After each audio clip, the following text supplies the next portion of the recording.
Hey everybody, on this episode of the GH Report, we have hit and runs, roofies, and Kevin Collins in a Santa Claus suit. All that and more next on the GH Report. You're tuning into the destination for TV superfan discussion, AFTERBUZZ TV. And now, let the buzz begin. Kicking it old school. Look at that. In a nod to James Lott Jr., as he's north of the border there in Vancouver, just celebrating all those Hardee's fans out there. We're just, Lacretia and I, we got charge of the GH Report. Look at that, folks. Can't believe it. That's right, and neither will the chat room when they start hearing ours talking about the week that was here in Port Charles. Yes, we'll be here for the next hour, breaking down the week that was. If you want to follow us on Twitter, you can follow me at Happy Go Jackie. And since I'm Lacretia Lyon, guys, you can always find me at LACRETIALYON anywhere on the internet, since there is only one. That's right. And as I mentioned, James Lott Jr. is in Vancouver, but I'm sure he's probably going to be watching on the internet, maybe commenting or two during the chat as we break down the show. Now, folks, as always, you can like us on Facebook. If you can give us those 5 stars on iTunes. Of course, we love those 5 stars. Why not? Subscribe to the YouTube channel and also hop on into the chat. Lacretia's got her computer right there, so if you want to chime in about your thoughts about the week that was in Port Charles or just about the show in general, hop on in. But also, you know, I mean, it's just December. December just right around the corner. Who would have thought? It was just a few days ago, it was November. That's the way time works. That's the way time works, everybody. Days progress, the calendar changes, and now we're in December. And for GH, you know, it might be cold outside in a lot of part of the country, but don't worry, it is going to be heating up on General Hospital. We've got Sonny and Carly inching closer together, but which one is holding back? And Sonny discovers Nell's necklace in his bedroom and regrets about sleeping with her. What is Nell's diabolical plan? Is she playing both father, Sonny, and son, Michael? How about Lulu inching closer on finding the truth about little Charlotte? We've been talking about that on the show ourselves. How much is Dante willing to help her settle her suspicions? And is Lulu just barking up the wrong family tree? And, all right, so Alexis ran down her strange husband, Julian. Will Julian use Alexis's guilt against her? Get ready for some family blackmail. What does Julian have up his evil sleeve? And Nina is trapped at Windermere with Valentine during a winter storm, so get ready for a steamy time in front of the fireplace. Are they a match made in heaven or hell? And Elizabeth learns about Hayden's deadly illness. Then Elizabeth makes a mysterious call. But to whom? Robin Scorpio, maybe? And Elizabeth must deal with the rapist Tom Baker's return to Port Charles. You can bet Franco has a plan of revenge set in motion. And so only Nathan can take dance lessons with Maxie in his boxer shorts. It's a night no one submits, especially James Lott Jr. You know he's not going to miss a chance to see Ryan Peavy hanging out in his boxer shorts. Seriously, he's in nothing but boxer shorts. And Valentine is about to drop a bombshell on Port Charles. What could it be? Folks, that is just a few of the things you're going to be finding out this hot December on General Hospital weekdays on ABC. Look at that, just a little small sampling, a little teasing of the potential storylines that will be happening. Actually, not potential, definite storylines. Yeah, snippets. Snippets. There you go. So yes, we teased you with a little bit of those snippets. Now we're just going to go and break down all these storylines. We've kind of got like the genesis of a lot of these that we'll be seeing played out through December. So why don't we just jump in right here? We'll go right down the order here. They were so convenient. You know, you didn't even have to write anything down. Look at that, Sonny and Carly getting a little closer together. But of course, the biggest thing though is Nell. Nell finally starts to set some kind of plot in motion. Yeah, Toph London in the chat just is like, I hate the Nell story, laugh out loud. I actually like it because I have wanted karma on these two characters for a long time, and I think that Chloe Lanier is a good actress, and it's really entertaining. I want to know who she is, so I guess I like it. I'm guessing right now from the storyline, it doesn't seem like it's so much against Sonny, but deliberately really against Carly, because she does seem to have some kind of regrets for what she's doing with Sonny. Yeah, I didn't get that. I'm sorry. It's like, really? Yeah, and well, just the way, again, are you, because I feel like I'm frustrated, the fact that we just don't know who her identity is. Yeah, I think that they really need to reveal that to the audience. Yes. You know, like they did with Carly when she first came in. We cared because we knew she was Bobby's daughter.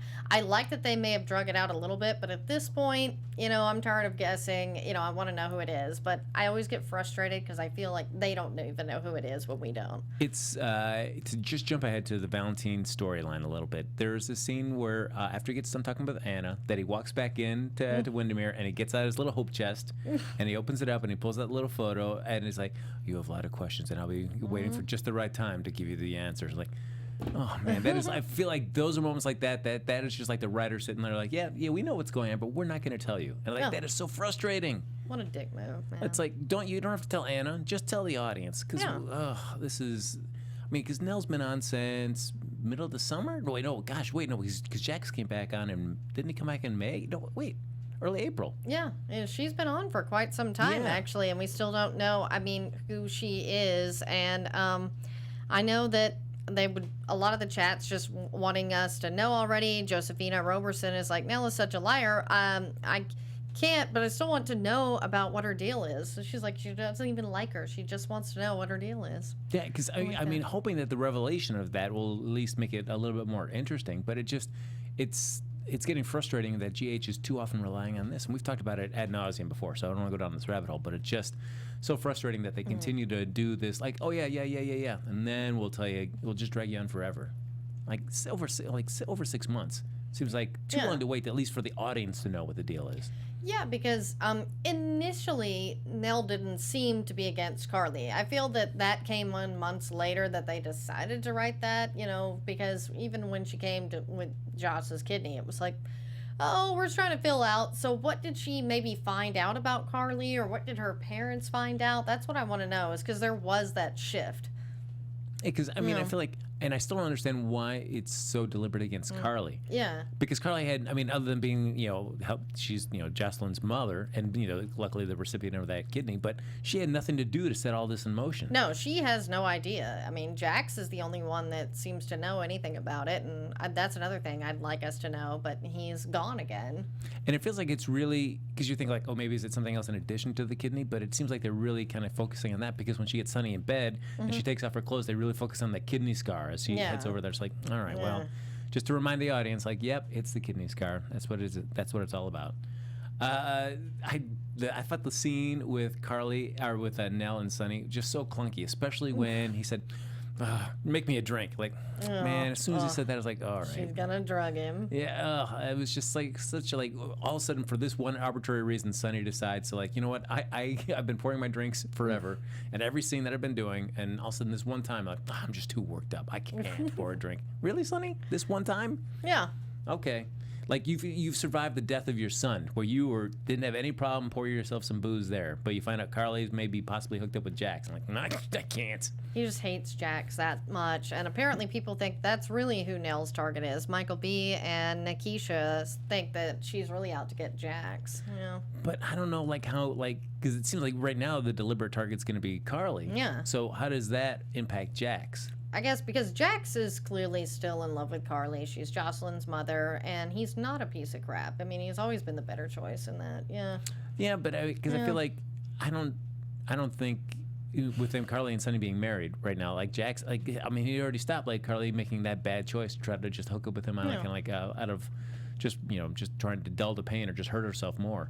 I can't see Jax and them, at least at this point, being a viable couple unless they actually really legitimately divorced Sunny and Carly. But it doesn't seem like they're going that way. Yeah, they keep pushing them back together, which I really don't like. I think, and it's probably just because we don't have Ingo Rademacher on contract, because that's the thing, is they're just so much better together.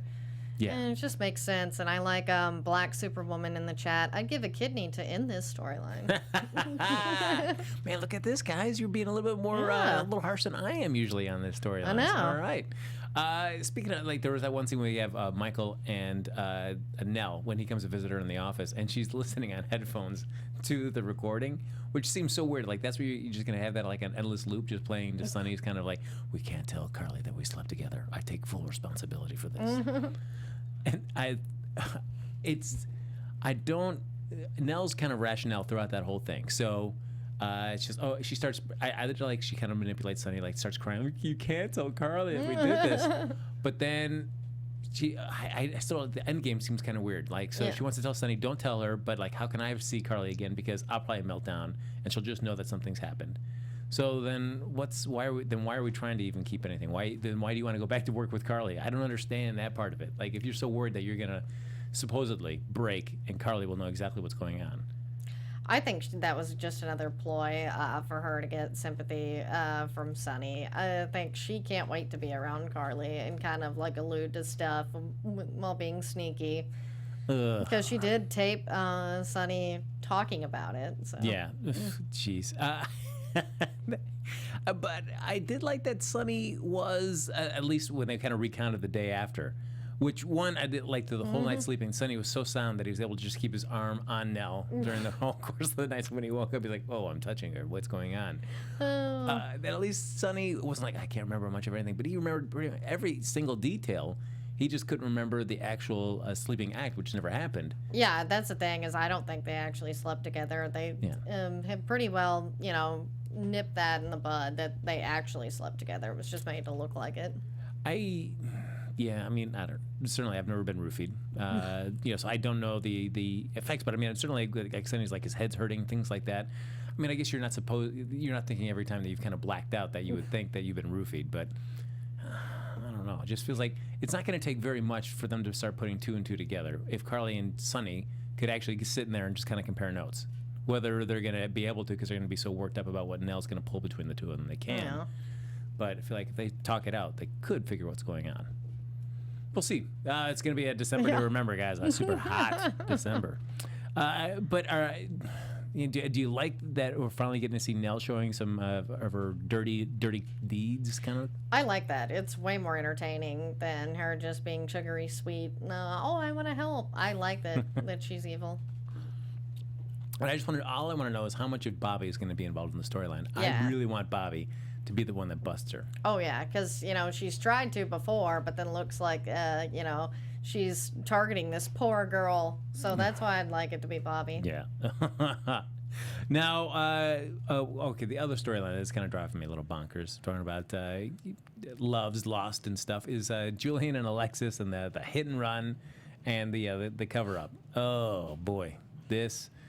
What I liked, I'll start off what I liked first is there's Jax involved in the story, Yes. which I did not think we were going to get. When he had to leave, it's like, oh, Lady Jane is sick, so I got to head back to Australia. I thought that was going to be the last. And when we get to see him show up on Alexis's doorstep, I was like, hot dog, all right.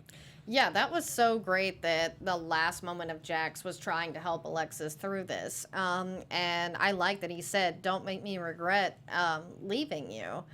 And, that's the thing is Jax hopefully will be able to come back because he's going to feel so guilty knowing that that's what had happened. And he didn't, really listen and help her. But Alexis is just so far gone, I don't think it would have mattered. Yeah. The frustrating thing was, because Jax, I like Jax's dialogue where she says, "You just trust me. I'll take care of this in the morning. I get my daughters together and I'll tell them all about it. Then I'm going to go get treatment." And he says, "I can't trust you." And I was like, finally, somebody, yes, Jax. And then I like goes that. like, "You know what, though? I got to get going. So if you say you're going to do it, all right, take care." I'm like, "What, Jax? No, you had her right there on the ropes." I wanted Jax to follow through and just get her there, which, I mean, I guess we can't have her in treatment because that takes her out of, like, being involved with Julian for that time for any kind of blackmail opportunities. But it seemed like such a 180. I'm like, "I don't trust you." "All right, don't make me regret leaving you. All right, bye." Like, what? What happened? Yeah, because I think that's the thing is I felt like he knew that he wasn't going to be able to do anything. He wanted to take her to treatment, but if she's not willing to go and he's not there to, make sure she does, so it was like, what else can he do? Yeah, She's a grown-ass woman. But I just feel like at this point, he should have at least, I would have liked even if he didn't stay, as he leaves, he makes a call to one of the girls and just says, "Hey, you got to know what's going on. You got to talk to her." Yeah, like he should have called Sam or Diane. Yes. For sure. And I was bummed that there was nothing that, because Alexis has shown that she's untrustworthy to Jax. So as much as Jax cares about her, he's got to know, like, this is for her own good. And if he doesn't make some kind of move to actually force her into a situation, she's never going to go at this point. Yeah. Because when I like Jax said, "Let's consider this your rock bottom," which after almost killing a guy, even if he is the guy that tried to kill you, still a pretty good reason to have a rock bottom. Yeah, and this isn't her first hit and run. That's true. I liked how Black Superwoman said Alexis should have backed over him and run over him again. Oh, Poor Julian. There was something about that scene when it actually happened that just seemed so, like the editing of that scene seemed a little weird when she actually ran him over. It just, I don't know, the whole brakes and the stopping, it just seemed like, what happened? Okay, all right. but she's got her blood on her sleeve. She called 911. She took off, which I can't imagine, like, that's, like, all I have to do is listen to the 911 recording. They can figure out eventually that it's Alexis. Anybody that listened to that recording that knew Alexis go like, wait, no, that's Alexis. Yeah. Yeah. But I did like Jordan showing up. And then for the first time, Jordan is not there to just, be just a fly in the ointment. She's like, oh, yeah, I just want to let you know, because, he cares about you, so you could be, a target for all those enemies of his. And I was like, all right, thanks, Jordan. Yeah. See you later. See you later. Yeah, she was just there out of concern. Seemed odd, but. But of course, no surprise, Julian survives. And of course, now all he wants to do is just send text to Alexis to get her to come to his hospital room. Oh, poor Julian. He just can't give up the ghost. And, at this point, it's like, you guys kind of do deserve each other. I mean, he tried to kill her. She tried to kill him. Wipe the slate clean, guys. All right, honestly, how much do you feel like there's the audience is trying, the writers are trying to kind of say, like, hey, you know what, we can make this couple viable again? I think that's the whole purpose of this. And, you're going to have to dig Julian out of the hole a little bit, but what we know about what's to come for Julian, that someone's holding things over him, so not everything he did out of malice. So they're trying to resurrect him a little bit and then drag her down rock bottom where he's at. Yeah, but I feel like his right now, like, still not a classy guy. Like, No. I can understand if he would have been like, I just want to help you, like he was before he got hit by Alexis. Yes. But it's like, all right, that's Julian at least trying to put Alexis first. But now all of a sudden it's like, well, guess what? I got a little something on you, so I'm going to use this as a way to get back into your life and show you that we were really meant to be together. I'm like, ugh. Yeah, I know. They just, like, had he not done that and just not remembered, and then maybe remembered later and was like, oh, what do I do with that? That would have been okay. But to have him know immediately and hold it over was like, you're kind of not doing a good job writing him out of that hole. Yeah, or even if he had remembered the whole thing but said, I'm still not going to tell anybody because look what I've driven this woman to. I was the one that put her in the situation. I tried to kill her, and she fell into, like, booze and now almost killed me. So I deserve what I got. I'm not going to say anything, but I'm also going to try to do my best to try to get her some kind of treatment to make her feel better. Yeah, that should have been his reaction. But no, of course, it's like, oh, I'm really bummed that you didn't come over and see me. Yeah. You know how I get when people don't come see me. Like, oh, boy. He's too needy. Yeah, and the scenes between Ava and Julian seemed so weird because, like, Julian felt like, I might not make it to see tomorrow. This might be it. Like, to all of a sudden, like, be like, oh, yeah, I'm fine. I'm just here. I'm laid up for a while. But those scenes between Ava and Julian seem so, like, over the top. Like, Yeah, because she's like, no, you're going to be fine. I might not make it. They're actually kind of cute siblings. I at least like that they do seem to be fond of one another, which wasn't the case when they first started. So. No, they felt like they were always out to stab each other in the back if they could. Like, they were not worried if, like, oh, this is going to inconvenience my sister or brother. No, it's okay. We'll do that. Screw it. But now it's like, Maeva's like, oh, I want to take care of Julian. I love him now. I guess, after Nicholas, she grew a heart. Oh, Nicholas. Oh, when are you coming back to us, Nicholas? But we also see that Ava is convinced, it seems like, that Sonny is the one behind this attempted hit and run on Julian. So using that as an excuse to try to get Avery away from Sonny. Like, oh, look at that. You possibly killed your son, and now you've almost killed my brother. What's this all about? Yeah, and in Ava's defense, that is a pretty good direction to go. Because she doesn't know Alexis is drinking. So in her eyes, first assumption is it is Sonny. Because as usually when there's a hit on Julian or somebody. Yeah, but even if Sonny had tried the first one and was, they're still trying to sort that out, I don't think anybody would think Sonny would be that dumb to try to still kill Julian when all eyes would naturally think that he was the one that was behind it. Ava likes to believe that Sonny's that dumb. Oh, boy. Speaking of Ava's family, though, we have got Kiki making a decision of her own, deciding that it's time for her to leave the Metro Court. I actually really like this direction they're going with Kiki, having her, really think about her life and want to do something. I think it's going to lead to her working at Crimson, but, it'll be interesting because that's been some of the issues with the character is her lack of purpose. And what better way to bring it is after Morgan's death. Yeah, and I still like the scenes between her and Dylan are just really enjoyable. Just trying to figure out, like, reading, War and Peace and trying to figure out, like, oh, all right, what should I do with my life? And she does take, like, an online test after she's applying for another waitress gig over at Kelly's. Like, really? Oh, come on. But she seems very curious about what the results of her, what she's meant to do, kind of thing. So you think it's going to be some kind of involvement? What do you think she would do at Crimson? I think that, her talking about, wanting to help people and blogging about things. I think she's going to be, maybe a writer at Crimson. Like an advice columnist? Yeah, I don't know about advice column, but just like, when she was mentioning the 5 things you do on a date and how bad the one at Crimson was written. It's like, these are not for, poor people or working class people. So I think she's going to be, the writer for Crimson that represents the average person as opposed to all the high fashion stuff. Because they have that usually. Yeah, that's true. Although, I mean, Kiki, certainly she's been very cool while working as a waitress in the Metro Court. Really, and she did her little elf as a Christmas Mall Santa helper. But she's also married. She's also the daughter of somebody that works in the art world, mob connections. So went to Vassar. Money, not really a problem for them growing up. So I would be curious to see how much she can relate to the common person. Well, I think it was never implied that her and Ava were okay, but they weren't, Ava owned a gallery, so they weren't really rich growing up in New York. But yeah, I'm like, she went to Vassar, though. It's like, I felt like those art gallery people, I don't know. Those Jeromes are pulling in some nice coin. Yeah. Now that she found out she was part of the mob, but I'll be curious to see what happens out of that. I guess we have to wait until Monday to find out what her new career path is going to take her to.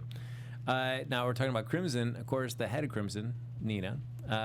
She's been reconnecting here with Valentine. In fact, starts the week heading over to visit Charlotte, giving her a little All-American Girl doll, so she has some company because she's getting a little restless in Windermere.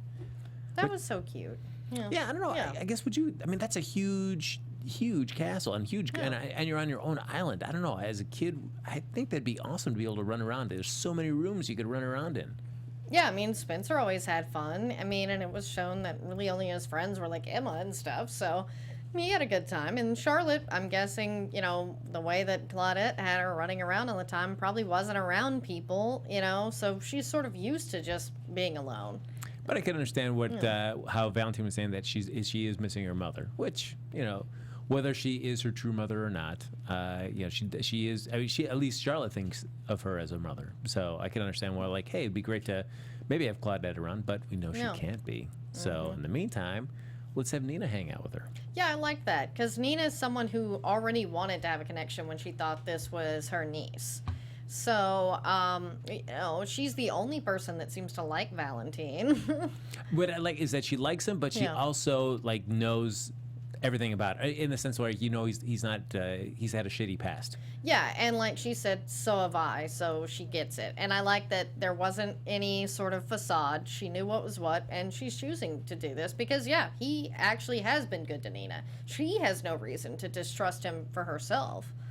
And, she sees he's a good dad to Charlotte, and she wants to be a mom so bad. This is her chance to mother this child whose mother is missing. And in the one sense, maybe Valentine's not had the greatest past, and especially from him telling a little bit about his childhood, not exactly great at all. Yeah. But maybe Nina is the right person to kind of, mend that broken heart of his. Yeah. Yeah, make him a little bit better of a person. Well, we'll see. I guess that could be. But I do like just, gosh, they're two great actors working together. So to see those scenes together, I was like, all right, I'm willing to watch this for a while. Yeah, I actually really like that storyline because I really like both of them. They have great chemistry and they're very gray characters. And I think that, this is a good direction after Franco for Nina. Very true. And I feel like this is a nice, a grown-up story there for Nina. Yeah. Yeah, towards, I feel like, Franco is like, hey, it's just like, I don't want to say like puppy love, but it's sort of. Yeah. And now that she's kind of come more into her own, more confident. Now she can try to tackle this man of colorful past. Yeah, with Franco, it was like he was helping her, and now this is her chance to help Valentine. But again, it's like there's the whole thing in the air. It's like who truly is the parent of baby Charlotte there? Yeah. And it seems like it could be Stavros's and Lulu's baby. Yeah, that's what I think, yeah. I mean, especially when we see the two of them see Nina and Valentine over at GH for the toy drive. When we see them, see that connection, we're like, all right, I feel like we're trying to steer it that way. which, in a sense, I'd rather just like not have that be the case. I honestly would be okay with that turning out to be the case as long as she didn't wind up with Lulu and Dante. That they think about it and really see the implications of taking this little girl away just because they think that they would be better parents. We don't know how Valentine's relationship is with Charlotte. We also know that Nina wants this so bad. Like, you're going to take something away from her after all the heartbreak she's had. I mean, and it's nothing to discount Lulu's pain either with her fertility issues as well. But this is a point where if Lulu stepped back and look at it, what if that was her? She's had her own issues, so she should be able to understand Nina's plight a little bit more and make a better choice than raising this kid. I mean, and how's Dante going to feel with your kid with someone else? And I feel like, I don't know, I mean, certainly, surprisingly, guys, the situation has never popped up in my life. I really can't say that I completely relate to it. But I feel like it'd be easier to make that for Lulu or Dante, or both, to make that pitch to like, hey, Charlotte should stay with us if she was an infant. But now she's what, like 5, 6 years old? Yeah, she's too old to, so she knows about who her parents were, Claudette and Valentine. And, she's already had too many people that Charlotte or that Claudette wanted to say were her dad. Let's screw the kid up more. And that's to me is like, if they really are thinking about the child's best interest, they probably aren't. Yeah. I'd be curious to see how that storyline plays itself out. Now, we've also got Valentine also with Anna. And Anna is on a mission to find out, like, what the deal is. Because as we found out earlier in the week, earlier during the child custody hearing, Griffin was there and brings it back up to Anna, like, he mentioned something to you in the Latin. What does that mean? And it was the motto for the WSB Training Academy. Oh, yeah. So I feel like he's got, and of course now that we have, we knew that there was a Cassadine connection with the WSB because they were running it. Victor was running it for a while before he got killed off.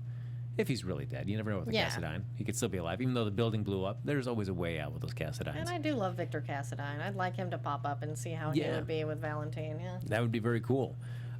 So he clearly, though, Anna does at least recognize his eyes, and there is some connection. Again, as we were talking about the photograph earlier, what do you think the connection is between the two? I actually think they went to boarding school together more because that's what she keeps harping on. Is the boarding school sounded familiar, and she started to investigate that more. Is they may have been like young lovers, like Julian and Alexis, that have reconnected, and that's maybe because Anna is herself, where she's very standoffish and stern, but she seems to have a level of comfort with Valentine as well, that she's not afraid of him. Yeah. Interesting. Wow. I wonder, like, but then again, do I want that to be a revelation? Because if we have the Valentine and Nina stuff, but I feel like there's something more to Valentine's agenda with Anna than just like, hey, guess what? We were childhood lovers at this boarding school. Yeah, because I thought, the way he talks to her is he is interested in her, but not in the same way that he is with Nina. And that's why I feel like it maybe is a past thing. But, and that would be a really interesting storyline, but I would rather see him be like, went to the WSB with her, because they tried that with Sloan and working in the FBI, and then that storyline, with recast and other things just never worked out. So I liked that idea of having someone come from her past with her dealings and be sort of a frenemy. But they may be trying that with Valentine. No, that could be interesting. I'm also wanting to see more of because Anna does go to several people, talks to Nina, also talks to Alexis as well, try to get any kind of background they have on Valentine. So I would love to see more Alexis and Valentine scenes as well. I feel like that's kind of dropped off the map for a little bit. Maybe he's the one to help her through her drinking. I doubt it, but, I liked them being like a little bit of the black sheep of the family. Bastards unite. Yeah, it's, again, we're just trying to figure out, like, it'd be interesting to hear about GH's, the inner workings. And because if we had our way, Ingo Rademacher would be staying on there right now. Or Diane would be more heavily involved in the Alexis storyline. Just to see, like, what why they're making the decisions that they're making, because it's certainly not all story-wise. It's just also just sheer logistics of people's lives, budgets, things like that come into play about when actors can be on and involved in storylines and not. Yeah, because that's the thing is being that Ingo lives in Hawaii and can only come in every now and then. Same thing with Carolyn Hennessy, who's only on recurring because she does like so many other things. But it's just like, these are the people that Alexis needs. Or, you know, I wouldn't be opposed to, like, even Ned being involved with this, because that's another person she could turn to. But Valentine would be an interesting choice. Yeah. Yeah, it's just, He's just involved in other stuff, yeah. Very true. Yeah. At least I will give it up for them with Jax's visit this time.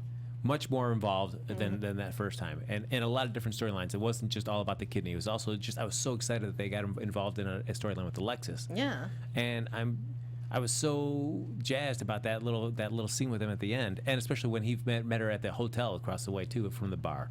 Those two scenes, I was like, oh yeah, great. It would be great to see a Jax and Alexis storyline. And now who knows? I have no. Have you heard anything about when he's coming back? No. There's nothing on when Ingo's coming back. That's what worries me, but maybe it'll be for sweeps in February. Oh, man, come on. You got to wait that long? Ugh. If Alexis is not in rehab by, like mid-January, I'm going to be very frustrated. Yeah, because, I mean, like Jack said, she's at rock bottom. Where are we going to go from here? It's only going to get worse for her. Yeah, I mean, I could see Julian blackmailing her and to say, hey, you know what, I've got to recover from these injuries.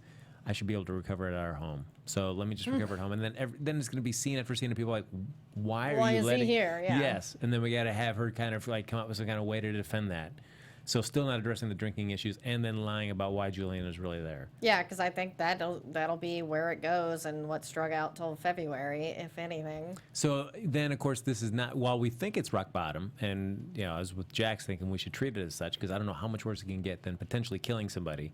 That means we have to hit even more of a rock bottom. And I don't know. I mean, other than actually killing somebody, I don't know what more of a rock bottom there is. And two, with Alexis, it's like she's already killed 2 people. So, I mean, that's not really like a new thing. What are we going to have? I mean... So we have Lulu and Dante. Of course, they spy Valentina and Nina, the little heart-to-heart there. But we see, you know, hey, guess what? Being newly remarried and having your mom live with you, always not the best recipe for if you want to get a little busy in the moment. So what does Laura do? Really nice. Decides to give them a little night away over there at the Metro Court. So they head off and get somebody, for you, somebody to reconnect with somebody that you were previously married to, and he pulls out 2 beers, has a little rehash of the first time that they met. You as a beer, would you want to drink beer or champagne? Beer. I'm a beer person. Yeah, I thought that was adorable. And this is like, you know, it goes back to that time where Dante really was just such a good character that came in there, and he was so sweet, and I loved his relationship with Lulu back then, so it was good to sort of bring that back too. So for you, where did the character Dante kind of go off the rails, so to speak? To be honest, the closer they've got him with Sonny, but now they fixed it because he is conflicted with the Morgan situation, and it is Sonny's lifestyle. That they fixed that, but there was a time where they were too buddy for Dante to really be the person that had come in as, you know, the undercover cop Dominic. I didn't like that, and I really didn't like the Valerie storyline. That was poor Valerie. Yeah.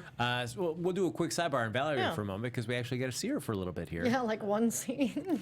We had 2 whole scenes with her. One, giving Curtis the brush arm again, like, hey, nope. Yeah, you're a creep, stay away from me. And then 2, doing some intense interrogation of Julian about, like, hey, do you know who's behind hitting you with his vehicle?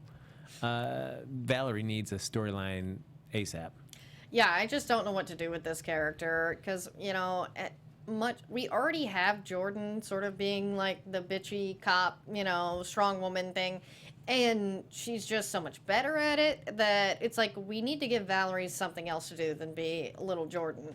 And the thing is, too, the way that she talked to Curtis, it's like, bitch, please, this guy's too good for you. Like, what? I mean, sorry. Like, what are you doing here, honey? Like, you slept with your new cousin's husband. You know, you're not a saint. Chill out. Yeah, it's I don't know what the storyline potential lies for because they pretty much don't have her on that much to see her interacting with other people to kind of see if they kind of causes a spark in anything. Yeah. I mean, before I thought like, hey, maybe the idea is like, you know, pushing her up, rapid promotions through the police force, and she's a detective and can team up with Nathan and Dante on some cases, maybe. Because I feel like her just in the blues are just, she's always just like, oh, I pulled this crappy shift. I got to be a GH, just kind of walking around the halls. Yeah, I mean, it's like they don't know what to do with her, and I think their mistake was making her a cop because it doesn't really fit her. And two, I mean, they tend to make her too much like Jordan, and they need to be separate characters. And, you know, being a nurse actually would have been a way better fit for her, I think. You know, would have gotten her, because Bobby seems to like her. Yeah. You know. Now, that would actually be a better idea, because I feel like maybe getting involved on the hospital side could yield more storylines for her, because right now she's not going anywhere. I can't imagine, if something doesn't change quickly, that she's going to be around for much longer on the show. Yeah. Which would be a bummer, because she does have, there are potential storylines that they could be used with her. Yeah, and like, you know, a lot of people are saying, like Mel in chat, you know, Valerie and Dante had good chemistry. It was just a really bad storyline. I do agree. Like, they had great chemistry. You know, she had better chemistry with Dante than she did with Dylan or Curtis or whatever, but it's like, you know, they put Dante and Lulu back together. Kind of can't really break them apart at this point, or unless we go with the Charlotte storyline to be really dark for Lulu. But I kind of don't want to see them break up. No, not You know. not so quickly. Same thing, like even less so than Carly and Sonny. It's like, you know, when you work that hard to, one, break a couple apart, and then two, work so hard to bring them back together. It's like, I don't want to see you go back to that. Like, well, we got to just break them up again, because I don't want to see two people kind of bouncing in and out of some kind of relationship in the meantime, and then just, you know, kind of flirting around with other people. After a while, it kind of gets like, oh, please, something new. Please, I beg you. So we've got so we were talking about Dante, and of course Nathan, his partner. We've got our little hot storyline with Nathan and Maxie. I found Maxie very annoying in the few times that we saw her this week. Yeah, you know, and I usually love Maxie, but the answering the French phone call and thinking it was Claudette, and it was kind of disappointing that it wasn't like Claudette calling, you know, and in trouble. That would have been interesting, but then it's like, oh, it's a wedding thing, and I just can't get that jazz for this wedding. Even though I like them, it's just, you know, something bad's gonna happen. I hope something bad happens, because this is so dull. And then I do not need scenes of Maxie like, gee, you might as well just tell me what the present is. You might as well just tell me. Just tell me. Tell me what it is. Like, please, enough, Maxie. You don't want to be surprised. This is because Maxie. I feel like there's that fine line with Maxie where she can kind of be pushy but still be endearing, and it moves the story along. And then she can be tilted on the other side where she can just be obnoxious and like just stuck on one thing and will fixate it and will not stop talking about that. Yeah, that's the only time I don't like Maxie, because normally Maxie's probably one of the best female characters on the show because she is so endearing. But yeah, it's like, what was the deal with this week? Yeah, and just like, really, you can't just be surprised. You're getting married to this guy. He's getting you a gift from Paris. Just relax. You're having a great gift from Paris come. I know. Ugh. That was very annoying. And I was bummed. Like, why even tease this with the Claudette thing? That was such a better way they could have taken the storyline. Yeah. I was like, oh, she's off somewhere trying to get Nathan to help her or something. Yes. Yeah. Instead, nope, it was just a crazy misunderstanding with some Parisian fashion employees. And we had to see her just like fixate on, tell me what it is. Yeah. Tell me what it is, Nathan. I said, you know what? It's getting returned. So you don't have to worry about what it was, because you'll never know. But now to backpedal back, we were talking about Lulu and Dante, and of course I was mentioning Laura gave them the night off in the Metro Court.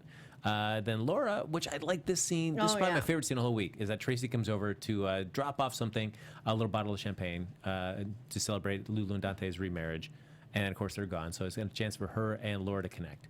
I liked that because Tracy's like, what are you doing? You know, you get out there. You and Kevin are cute. You know, seize the day. I like that Tracy was the one to help Laura get back out there with Kevin and really encourage them. And them being friends is just so great because they both love Lulu and loved Luke. You know, they have so much in common. And, you know, I like the way that they've taken Tracy.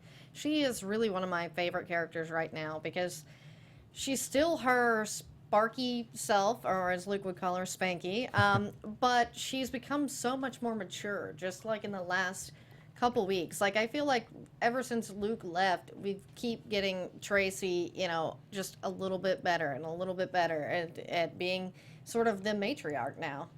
And to backpedal, you mentioned Luke. Yeah. Of course, Laura and Tracy, both involved and married at points to Luke. Who do you like better with Luke? Because I was too young, and I wasn't even born yet for the major Luke and Laura stuff. You know, I remember them being like Lucky's parents in the 90s, like some of the really good stuff, like when he died in the fire. But most of my, soap memories are actually Luke and Tracy, which that's why I think I like them better, is because that was more of my time period and they were fun. It was different. The Luke and Laura was like fun adventure stuff in the 80s, like before I was born, so I didn't really get to see all of that firsthand. Yeah, it's, I think I would. Certainly, well, I miss like those days of yore on soap operas where you could do those big, huge adventures, things that we don't get to see now in this day and age of soap operas.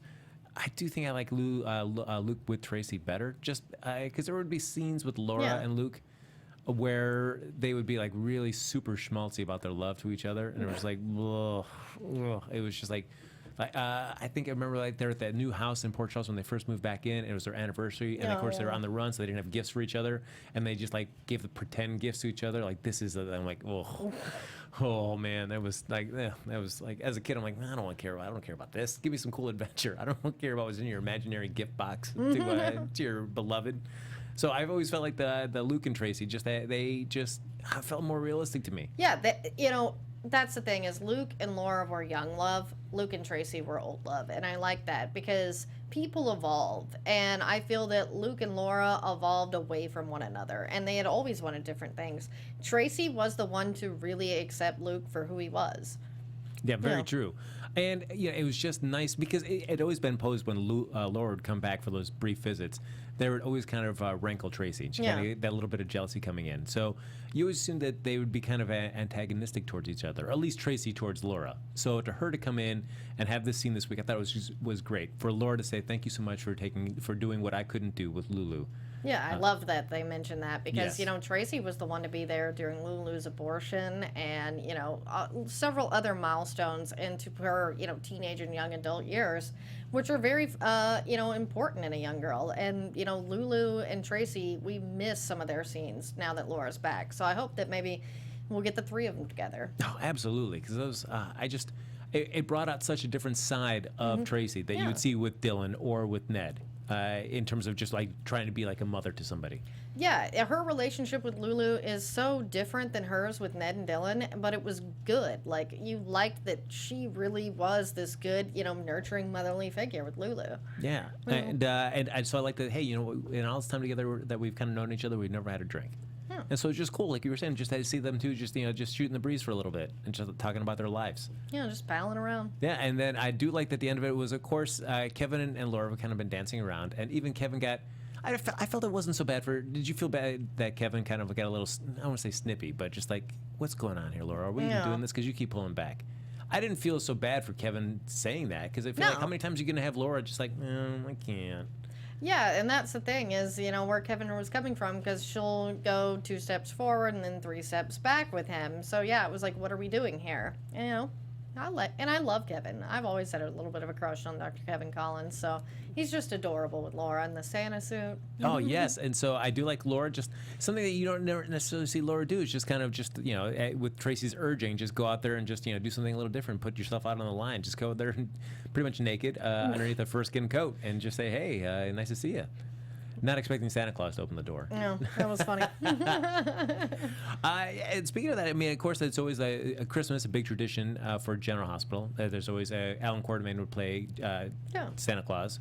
And then it's just kind of, that kind of tradition is just kind of laid by the wayside. But it'd be interesting to see if Kevin Collins actually took up the mantle again to be Santa. Yeah, and he would be the logical choice at this point since Jason didn't become a doctor. AJ's dead. Dylan and Ned have different careers. So, I mean, Kevin is at least a veteran character who does work at the hospital. So Monica giving that to him made sense. And it was a good nod to history. Yeah, and Laura got to hook up with Santa Claus. So did he keep the beer down? Hopefully. I did like, and I wonder if they just that wasn't the way the scene was going, but they just liked it, so they kept it in when he's talking with Laura at the door front, and the hat falls off while he's there, and he's just then there with the hair and the beard, and like, I wonder if that was like, oh, let's not. Yeah, they're like, screw it. They hate to do more than one take on soaps. So talking about General Hospital, a big drama happening over there. We've got Liz, of course, and her her rapist showing up there, working on a crew remodeling the 10th floor conference room. But Franco really goes off the deep end on this when he sees him around. Of course, he's been stalking him kind of through the phone and stuff. but finds out when he's at General Hospital, like, he loses it. Yeah, because anyone would know, you know, because he's looked up Elizabeth. He knows what she does. He is doing it to torture her. So I honestly don't fault Franco at all. Like, you know, because that's what he knows. Because Franco has had that mindset of this guy. And that's why he knows exactly what he's doing and it doesn't like it. I mean, this guy is torturing, you know, the woman that he loves. So, yeah, I'm like, yeah. Even Monica was like, I have to suspend you. But, you know, she kicked, you know, Tom out and brought up Emily. I liked that. Yeah. Yeah. That was, and I did like the conversation between Ulbrich and Franco. Yeah. And when Franco was saying, like, you know, I just get that vibe off this guy, this vibration from this dude. Like, this is how I was. I recognize this. And Ulbrich, for the first time, was like, I completely understand where you're coming from on this. Yeah, I really like their friendship. And yeah, that's what, you know, I had thought too, is Franco hates this guy because he used to be this guy. So he knows exactly what he's doing. Yeah, and I did like Ulbrich, like, yeah, but when you put it that way, I completely understand where you're coming from. And all right, I understand where you're trying to get that. I'm kind of questioning like this whole scene with Franco and Luke and Franco and good old Tom and Liz at the hospital. Like, Franco just goes, certainly he's so off the deep end in his reaction to this. I just, I don't know. Do you feel like Franco's reaction was appropriate in the moment, or was just so over the top that you're like, what is going on with you? I could see, like, just because Franco has been in that situation, he knows how dangerous it is. So I thought it was, you know, reasonable. Reasonable. I'm like, I would have just straight up murdered the dude the first time I went into his house if I was Franco. But it's just like, why are you doing it right there at the hospital? Yeah, he's not, and he's thinking about Elizabeth and what, you know, he would have done in this Tom guy's situation. So he's not thinking about his job and things like that. But I do like that Monica's like, no, I have to suspend you, but 2 days. You know, get it, that zero I was tolerance. surprised she, you know, didn't just fire him. But I think because of Emily, and, you know, she knows what a piece of crap this guy is. So, yeah. So yeah, we see Tom leaving, and of course he comes over by Kelly's and sees Kiki leaving right there, and drops her wallet. Tom picks it up for her. They had that weird, creepy, lingering touch as he gives, like, he comes with a double hand underneath that to like caress her as he's handing her the wallet. Like, ugh, all right, creepo, and then follows her off. So I don't know if that's anything going to be leading up to Kiki, or just like the potential, like he's going to become the object of his fixations right now. Yeah, because, you know, Kiki is younger now. You know, Elizabeth and Emily were teenagers when he targeted them, so Kiki's a little bit older. But I mean, I'm trying to think of the SVU term for that, but yeah, it's a hebephile. Yeah, he likes young-looking women. But yeah, like Toff London, you know, feels that, you know, he's going after Kiki, and I think because he maybe knows her relationship with Franco. She's like, you know, the daughter he never had, and so that may be his thing. He may target Kiki to get back at Franco. Oof. And then hopefully Franco does kill him. Man, it's just I can understand that motivation, but also part of me is like, do I want to see Kiki like as a damsel in distress again? I want to see her just kind of being the hero of her own story, not worried about being second wing to some guy or being put in distress, like, you know, being caught up in the cabin with Morgan. Yeah, that's the thing, is we've already gone there with Kiki in that situation, so it'd be really hard to see if they do that again. And like you say, we want to see Kiki be the hero of her own story, like that she's getting with this, possibly, you know, going back to school, learning what her purpose is. I don't want to ruin that. Yeah. Please not. So I guess we'll find out what this creepo is. But he does go to, I think, probably the worst person to seek counseling for when you worry about like darkness coming back, is to go see Heather Weber. Yeah. And it seems like ever since Franco ratted her out about what Liz and Hayden's relationship was, and she's kind of lost her golden egg right there, that she not a huge fan of Franco's. No. No matter how many times he comes over and says, "Yo, hey, you're my mom," but she's like, "I don't have any money now, you son of a."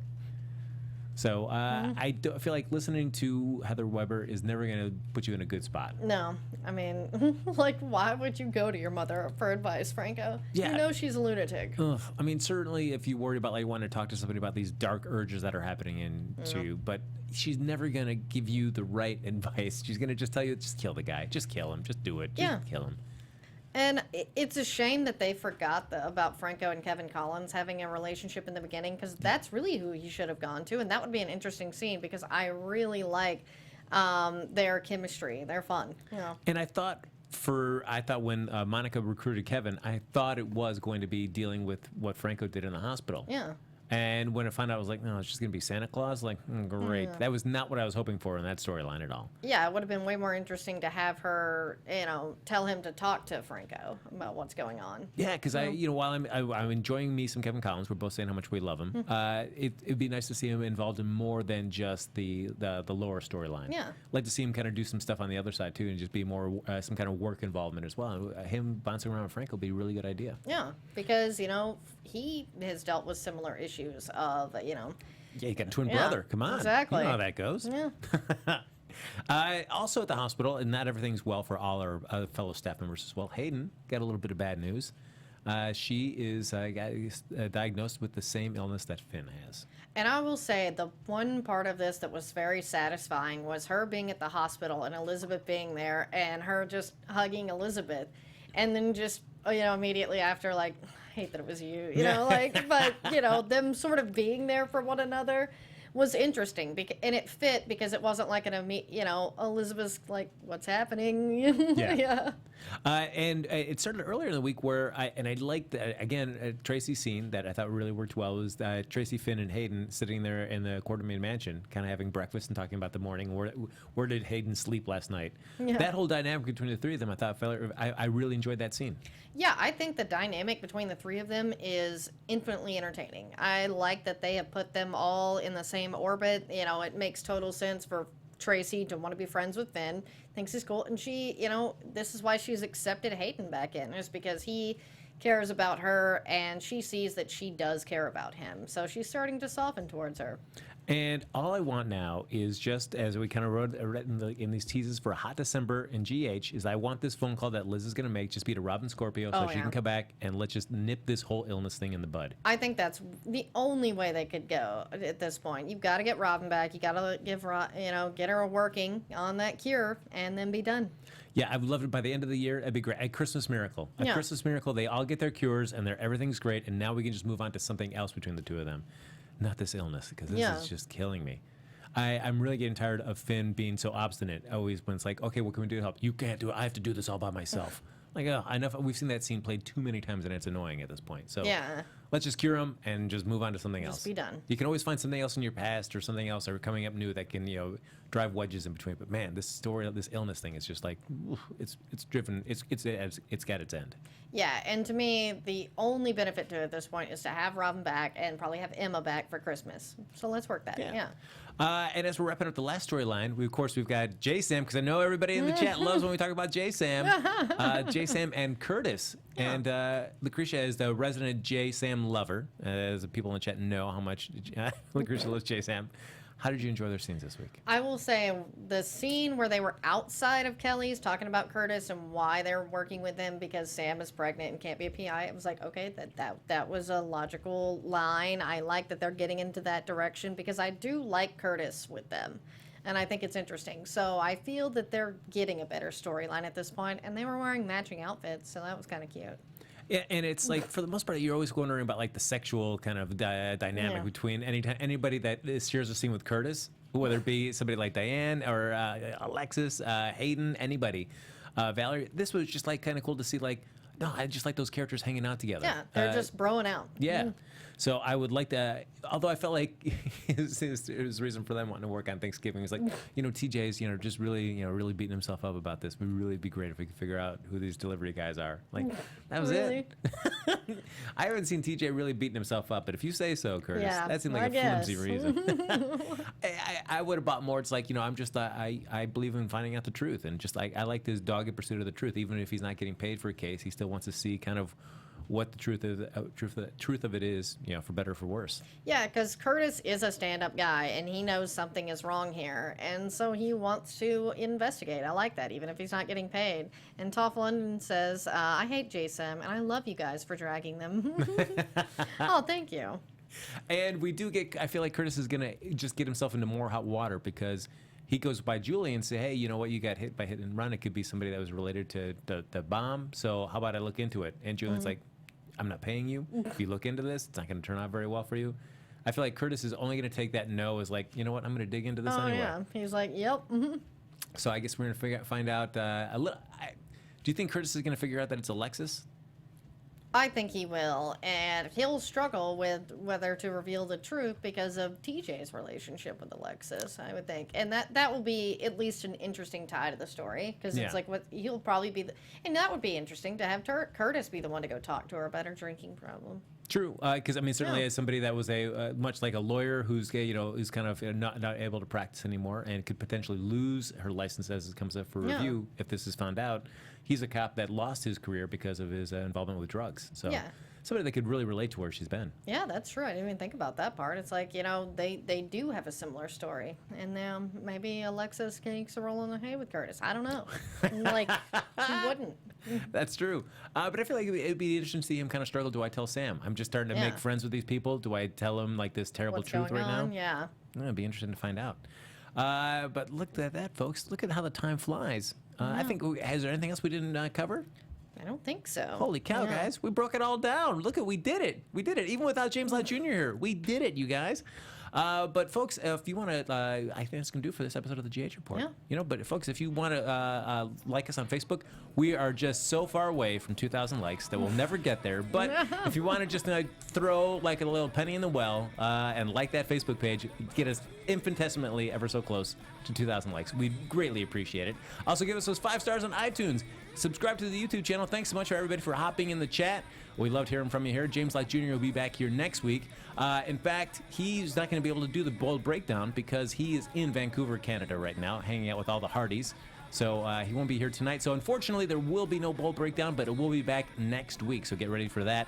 In the meantime, folks, if you want to continue the conversation with Lacretia and I, even after the show's over, Lacretia, where can they find you? You guys can always find me at LACRETIALYON anywhere on the internet, since there is only one. And be sure to stay tuned for the Restless wrap-up right after this. That's right. Lacretia, she loves you guys. Unlike James Lott Jr., who just goes to Canada at a whim. Lacretia, she stays. She cancels all of the life plans because she wants to stay here and give you guys just for you guys. The rest of the wrap up. And you can follow me on Twitter. I'm Frank Moran. You can follow me on Twitter at HappyGoJackie. Folks, we'll see you back here next week with Big Papa back here in the command chair for another episode of the GH Report here on AfterBuzz TV. From executive producers Maria Menounos, Kevin Undergaro, Phil Svitek, and the entire AfterBuzz TV staff, we would like to thank you for listening to the AfterBuzz TV network. To watch or listen to other after shows and post comments or questions, be sure to visit AfterBuzzTV.com. I'm Sir Richard Wentworth, and this has been a presentation of AfterBuzz TV. Buzz you later. The views expressed herein are those of the hosts only and do not necessarily reflect the views of AfterBuzz TV or its owners or principals.